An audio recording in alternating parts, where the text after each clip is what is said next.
Hello, everyone. Welcome to the second day of the STEM the Bowling conference. So in the first day of the conference, we have been focused on solution additions from perspective of the funding agencies. Today, we are focusing on getting the feedback from journal editors as key stakeholders in increasing awareness about academic bullying. I'm very pleased to introduce our panelist, Dr. Jonathan Sweatler, the editor-in-chief of the Journal of Analytical Chemistry, Dr. Ariana Colosio, the deputy editor of the EClinMed from Lancet Discovery Science, Dr. Thomas Holm, the editor-in-chief of the Journal of Chemical Education, and Dr. Charlotte Payne, the senior editor from Nature Human Behavior.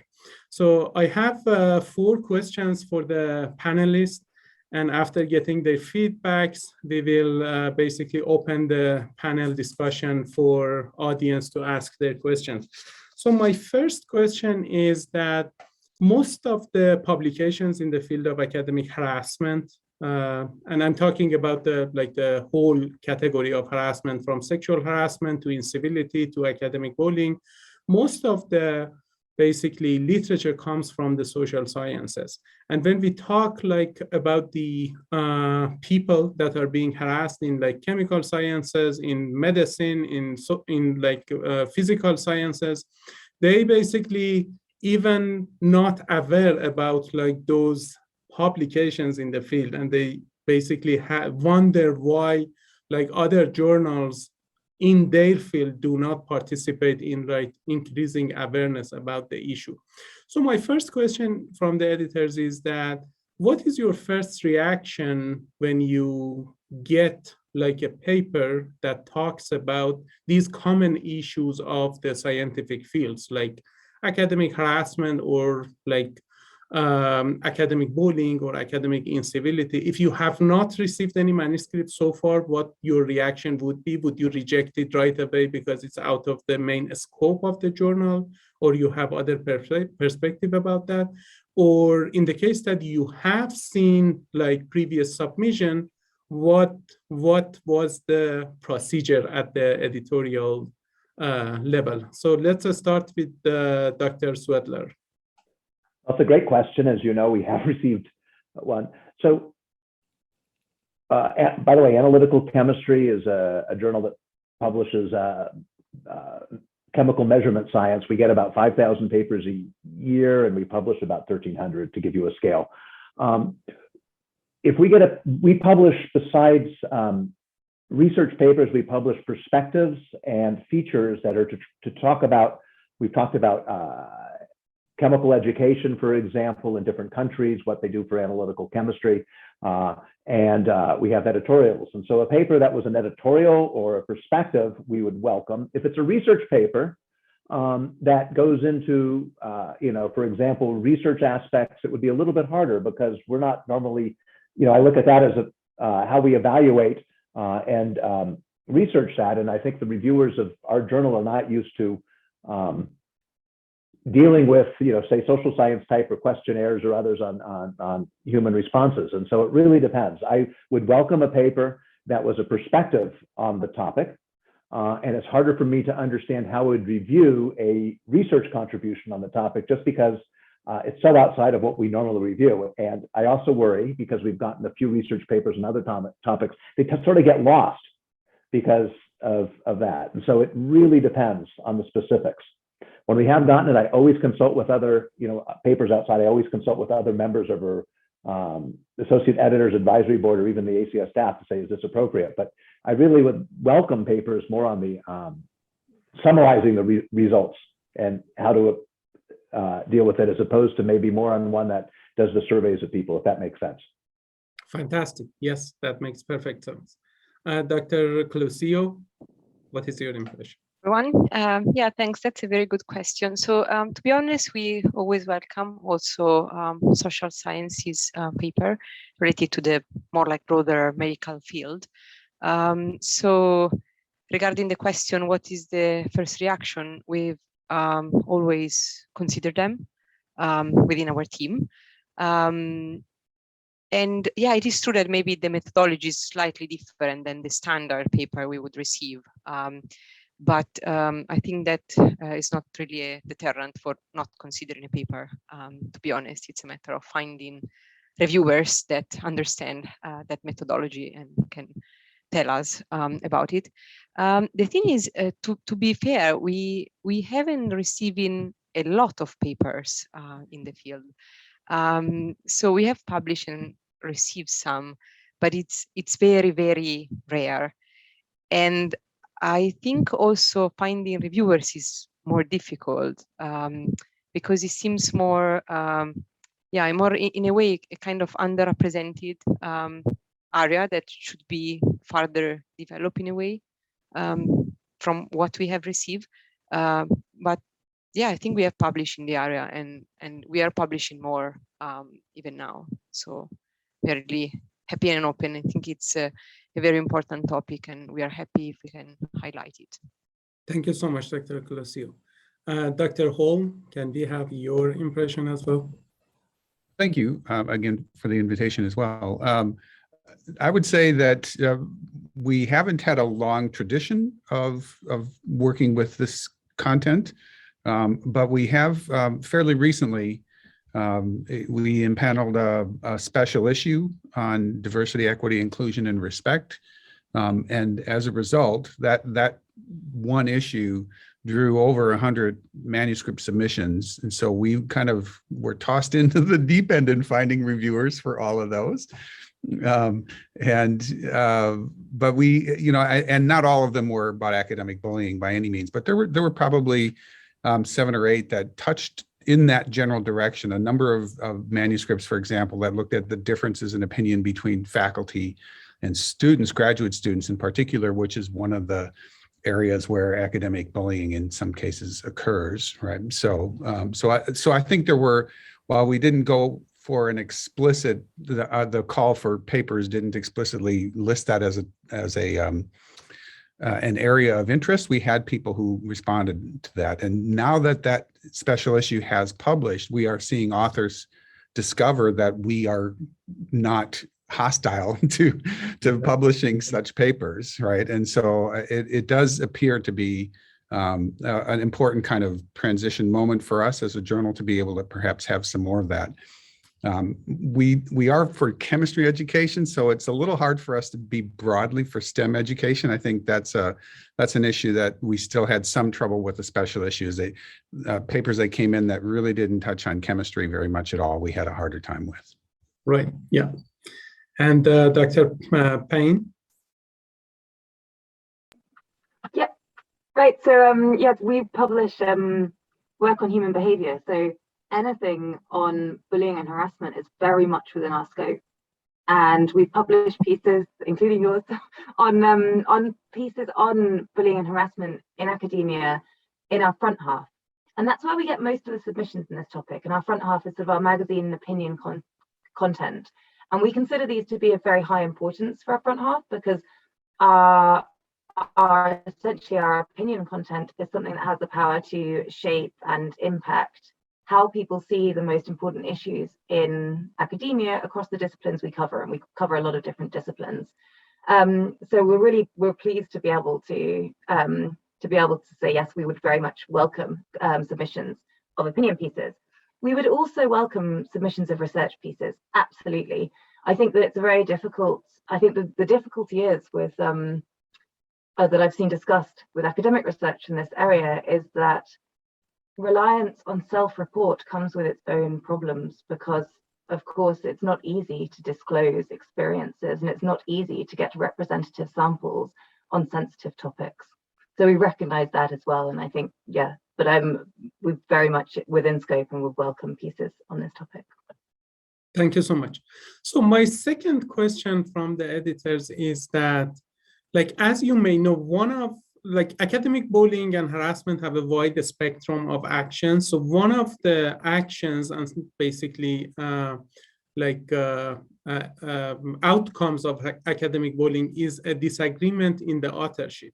For example, a person basically leaves a lab and then the PI publishes like their results within a year, and they change their positions, like from first author to middle author, or even in some cases, the people are not, like the people that have done the work are not even in the author list. So if you have an experience with like getting some dispute or some like follow-up emails in this context, we would be happy about like your basically procedure in considering those things, and also your actions, because it's very important. And if you have not had such a experience, we would appreciate to hear like from what the procedure would be in this case. Let's start answering this question by having Dr. Closio's perspective about that. Yes, so I think it happened in the past to have similar situation where the authors wanted to maybe swap position and change, but in this case, usually what happened is that would need to ask the authorization from all the authors and to hear their perspective if they are okay to do so and the reasons why they would like to do so. So we do not proceed until we have all the authors agreed on that. And yeah, that's what we usually do. Never happened to me that an author was kind of excluded, of course, that I'm aware of. So I've never received an email saying I'm excluded from this paper. But yeah, I think for sure is something, I mean, if I would receive an email saying that is something that I would take seriously and try to dig deeper into, all the happenings. And sometimes, and that's quite curious, but sometimes I think once I got also an email from a reviewer saying, I would like to know why the only women in this paper is, like the kind of the last, in the middle author, and it seems like she did most of the work. And in that case, I passed the request on to the authors, and I let them explain that to the reviewer. So yeah, it happened. I mean, I think it happened also from the reviewer to notice these things and flag.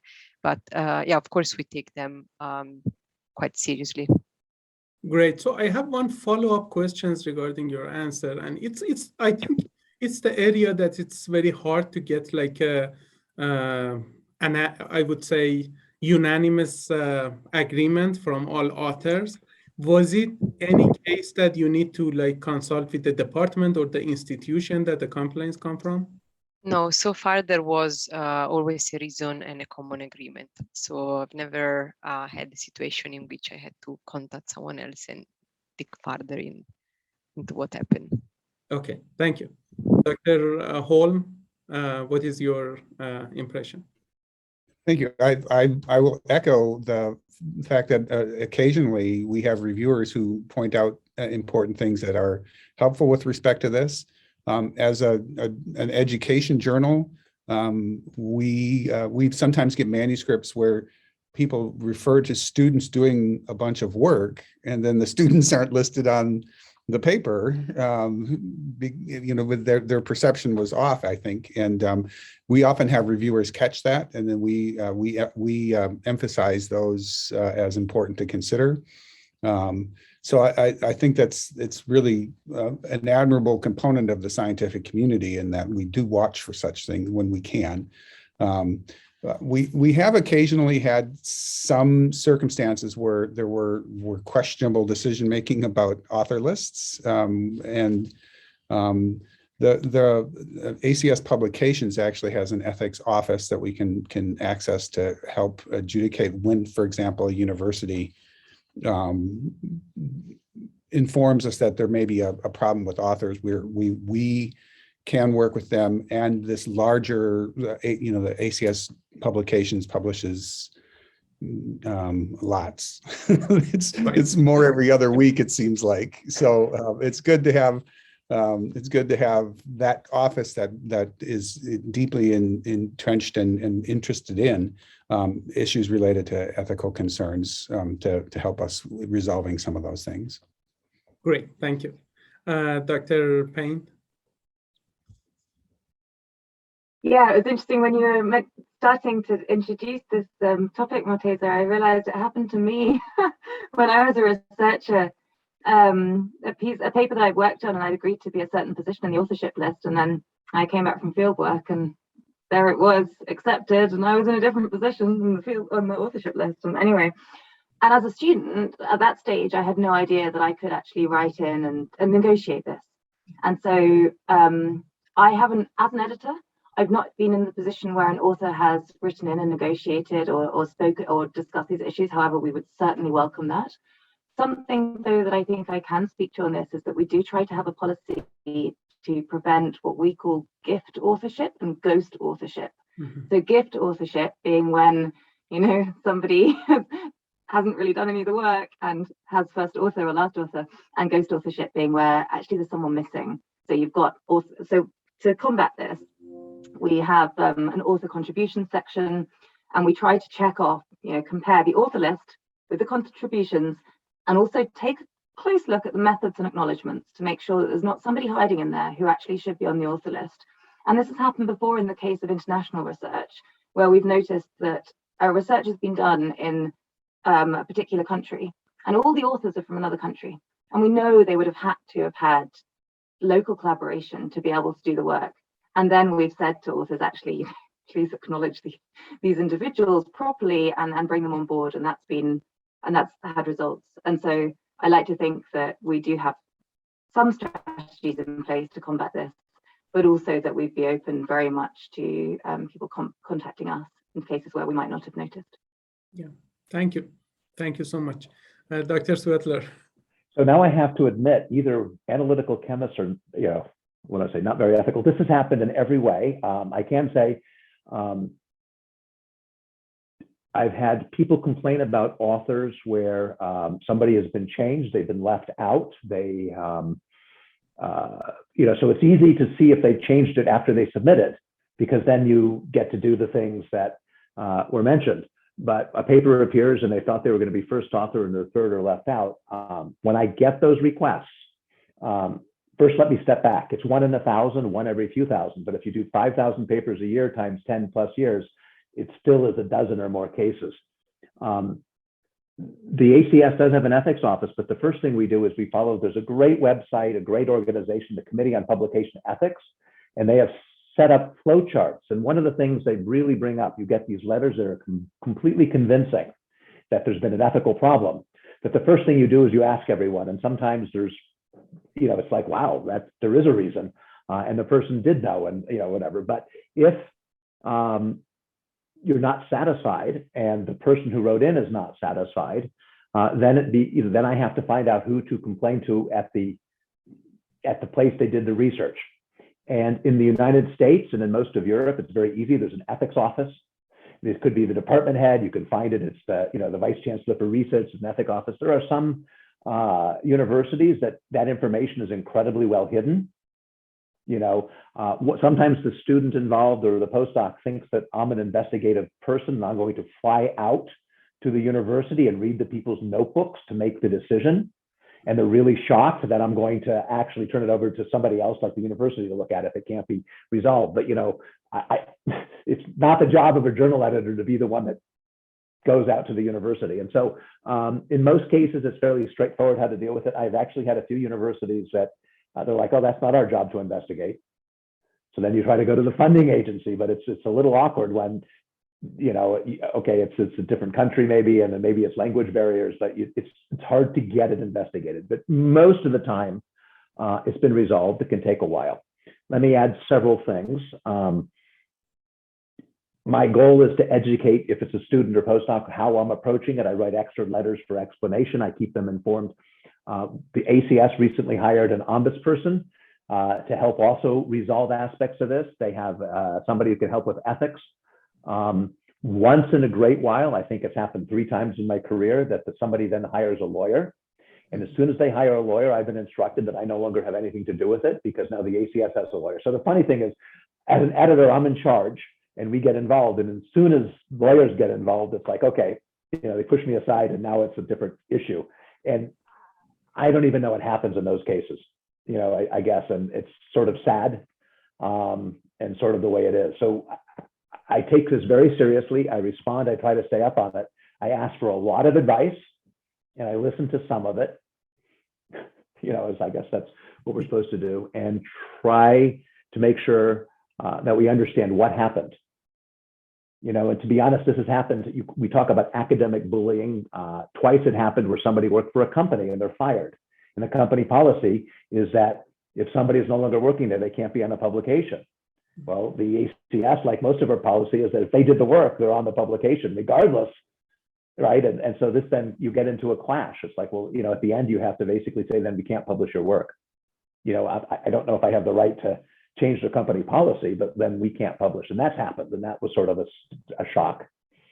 So it's broad and distinct. Analytical chemistry, not surprisingly, does get a lot of publications from companies and startups and others, as well as academics. So it's a big area. Unfortunately, I wouldn't say it wastes a lot of time, and that's the wrong word. It takes time, and it's part of my job. And it's, even if I say it happens 5 times a year, that still is a lot more effort on those 5 papers than any other papers I deal with. Thank you so much. Yeah, that was very thorough and fantastic feedback. Thank you. So my third question is that, like from the bullying side of the reviewers, because reviewers, I would say a few of those have a luxury of being anonymous, and they basically choose the languages in a feedback. I mean, it's supposed to be a constructive feedback for the authors to basically revise the paper, but sometimes people basically complain that those anonymous reviewers are a way to basically trash the authors and their reputation in a way that, like, they question everything in an unpolite and very attacking way. So do you consider those kinds of reviews and exclude them basically prior sending to author? Or if you get a complaint that this reviewer basically was not, I mean, the comment was not constructive, but it was kind of fall into the incivility way of saying things. And in this case, what would be the journal's reaction? Let's start with Dr. Holm. Thank you. Yeah, that really is pretty important. We benefit, I think, from having a large portion of our reviewer base being teachers who are fairly accustomed to the idea of needing to be constructive in their comments as much as possible. So we may have the issue less, but we certainly do have some. And if it's egregious enough, we may not send that. If it's a very attacking thing, we would not send it out to the reviewer or to the authors, excuse me. But that very seldom happens. It's always difficult to know where that line really would be, where it was clearly attacking, and so when we hear back from authors about concerns that the language was perhaps less than ideally civil, we can note that in terms of the ways that we review reviewers. Thank you. Dr. Payne? Yep, sure. Yeah, similarly. So when we, there have been times when, in my time at the journal, when we've received reviews, and within those reviews, there have been comments that we've considered to be offensive. And actually, this has also happened with authors responding to reviewers, but less frequently. But where, it's just not nice. And at those times, so it's sort of, we take it on a case-by-case basis in terms of what we do. As Dr. Holm was saying, it's sometimes hard to know where the line is drawn between being offensive or being something we can overrule. So we have 3 different strategies, right? One of them would be if we think it's just something it's not very harmful, then we will just softly overrule it, or even very emphatically overrule it in our decision letter and say, please disregard these comments. However, if it's offensive and harmful, we will go back to the reviewer and say, please remove these comments from your review, please rewrite these, amend these reviews, the content of these reviews, before we can send them. And those two scenarios I have encountered, and the extreme would be to actually, if we didn't need the comments for making the decision, would be to disregard that review, and also to note that actually this isn't, to sort of learn from that.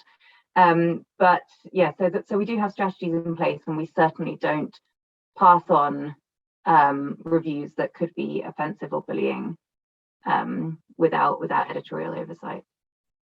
Thank you so much. Dr. Sweatler? So I think Charlotte Payne's answer is exactly right. If the review has statements that are completely inappropriate, then, for example, picking on somebody's country, picking on some, then I oftentimes will go back to them and explain why this is completely inappropriate, but we may not use it anyway because I worry about the rest of the review. Oftentimes people are shocked that somebody called them on it. But it's an educational issue, but then I will admit time comes on when, sometimes, I don't necessarily do that as much as I should. I have noticed that we do, as academics, a poor job of, now I'm putting my other hat, of training students to write reviews, because some students think the term review means to pick apart, as opposed to write the positive and negative and do a nice balance. And so I have found, when I've made comments to some academicians that their reviews, and they say, oh, my student wrote that, you're right, when I look at it. And so I've even talked to, I've given workshops on this, and people, would you ever want to get the review you just wrote? And they're like, well, this is horrible, I never thought of it that way. And so I think we have a responsibility to train people what a critique and a review is, that's a positive experience to make a paper better, not just to pick apart. And so that's been an interesting thing. And so it's a balance of time and education, but that is something that has to be done. But you're right. I will also say, you're probably not going to bring it up, is the last, if you type in bullying to the Committee on Publication Ethics, you actually find out it's irate authors and reviewers when they use the word bullying the most. The interesting thing is, when I look at what you write, it's when there's a supervisor. Can you bully somebody if there's no supervisory role? And it's rude, and when an author starts screaming at me, it may be inappropriate. I don't know if, and we use the word bullying, but it's not bullying in the normal sense, because I don't think, maybe they can if they know somebody, but I don't think they can get me fired. But it is interesting, from reviewers to authors, that type of bullying does happen. In terms of writing to my boss or to my colleagues saying, look at what happened. But reviewers tend to not carry that as far. Right. Yeah, thank you. Dr. Closio? Yes, I think I would, for us, it really works, as Charlotte was mentioning. So we would go case by case, but in case something is very offensive, we feel that we can overrule, and sometimes we let the authors know to disregard. In case if it's gone really too far, we can think about not really considering the review. But I think we always go back to the reviewer to let them know that this is inappropriate, and we would like to be something constructive, not offensive. Also from our perspective, the ideal reviewer should be really constructive. So it's also behavior that it's very, it's very unnecessary, and it doesn't help anybody. So it's really difficult to understand even why people think that this could help science progressing in a way. So yeah, always, all the time that this has ever happened, we always went back to the reviewer and ask clarifications and flag that this is not an appropriate review, and we wouldn't be able to share to the authors in that shape. Thank you. Yeah. And my last question is that, do you think of any other important things that you want to basically talk about that I should have asked, but I basically not put in the 3 main questions that I had? Let's start with Dr. Payne. Yeah, there is one thing I suppose, which is that as editors, well, I speaking for myself anyway, we commission work as well. So we invite opinion pieces from people. And I think that something that we have a responsibility to do is make sure that the voices that we amplify in our pages are the voices of those we want to hear. And so when bullying allegations are upheld against individuals who are in our community, we take that very seriously and do not wish to amplify those voices. And I think that's one, I mean, of the things that we can do to actually ensure that bullying is taken seriously as a problem. I think that can be a powerful one, because it's not then giving bullies a platform. So that's one thing that I thought of. Right. Thank you. Dr. Sweatler. That's so I guess 2 points. I do really like what you just said, Charlotte. It is important when you commission pieces that you ask, that you actually do a very careful job of selecting people based on the right balance, the right, geography, gender, voice, even young and or newly established and more established people in the field. It's important when somebody does something inappropriate to call them on it, usually privately, just because I think in some cases, you give people a chance to see if education would help and to respond. I have been surprised, I guess I shouldn't be, that, when you turn down somebody's paper, it could matter to their career. And so people do respond, oftentimes in a very negative way. And so, it's not bullying, but it's anger directed. I've even had a website once only that basically said the following editor should be killed. It was a death threat. And I had to go to the ACS, and other editors said, don't worry about it, they're just crazy. And, that's pretty weird. I guess that's a form of bullying. I wasn't sure what it was, so there you go. And unfortunately, it took a while for the ACS to get it down because it was in another country. So there's an extreme case, I guess, is because it was directed at me. I don't know what to call that besides inappropriate. Knowing that what you do impacts people's lives, young people and everyone else, tenure, you really have to take it seriously and spend a lot of time. And that's something I didn't really think about. When I became an editor, I thought I was just going to be judging papers on science and there wouldn't be all these ethical and other things. And it's sort of been a wake-up call. It's interesting, but it's, for me, a little more unexpected than I didn't realize that was part of the job of an editor. I see. Thank you. Dr. Closio? Yeah, as well. I think I was thinking to a couple of points. So yeah, one is as well, as editor, sometimes we get attacked. So it is in a way a form of bullyism. I think that, it's, like whatever decision is taken, then it's always more productive to keep it professional and on the scientific point and trying to help each other rather than attacking each other. And yeah, the second point would be more related to young researcher. I think it's always difficult for them to express themselves in a way. And so I think we've been trying to involve them more in, in both in terms of, them allowing to review or them writing their pieces and give them an opportunity as well, to just try to give them a voice as well, rather than just keeping the maybe the person that is higher in the hierarchy as the only person that is able to talk about a topic in a way. Thank you. Dr. Holm? I do think that some of the things that are coming up in the chat are some of the things that I thought were pretty helpful.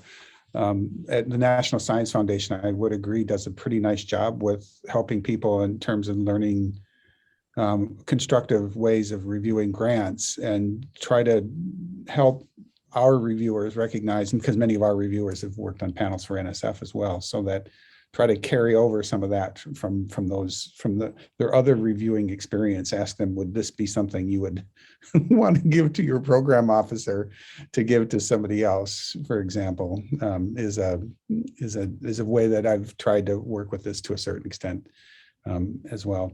The other thing is just the whole new arena of social media is a big challenge to try to see where that's going to sort out in the long run. Thank you. So that was all my questions. Thank you so much for the great perspective and informative discussion that we had. So I'm just asking our advisory, Sherry, Laura Lee, Leah, Jennifer, do you have any additional questions from the editors? I see there's some in the Q&A section. So somebody was asking what resources are in place to inform students, early career researchers, or other more vulnerable collaborators of their rights and authorship, or to provide them insight on how to address issues if they occur. I'll add one thing to that. So the ACS has ethical guidelines and lists several of their rights. It does list several resources you can go to. The proceedings in the National Academy, or not the proceedings, there was a National Academy workshop on authors or on publications, and they had a whole chapter on authorship and listed a lot of resources. It's a beautiful, unfortunately, a couple 100-page document on, and I've gone to that before. And that's been very useful. It lists when authorship is not appropriate, and most people think it is. If somebody makes a molecule and writes code, they should get authorship the first time, but you cannot hold people hostage when you send that code or those materials around and demand authorship 100 times for the same molecule once you've had it. And I've had people say that's not right. It's like, well, here's a resource, and and so having guidelines like that you can look at and send out that are published, I oftentimes refer to them. I've written an editorial once or twice on authorship, and after this one, I've just made notes that maybe there should be one on how to handle authorship disputes. I'm just thinking about that. So I can tell you, this is the biggest shock of my life. I wrote an editorial on how to write a postdoc letter, just how to get a postdoc and what not to include in it. And to my surprise, it was downloaded 150,000 times. Who am I to write that? I don't know. But these types of things, I write an editorial on a great research area, and 5 people download it. A little more than that. So there's a need for this. And as editors, this is an important thing to think about. Yeah. It's really true. Thank you. Yeah, but if I can add something on that, I agree that information is never enough, because I remember, I'm talking about these things now, but I remember myself when I was a student, I witnessed a lot of these situations. And by the time I had no idea what to do, even if it wasn't happening to me, but some of my colleagues, we were totally unaware of what to do, that there were ways in which we could kind of raise our voices. I think we felt just that it was hopeless in a way.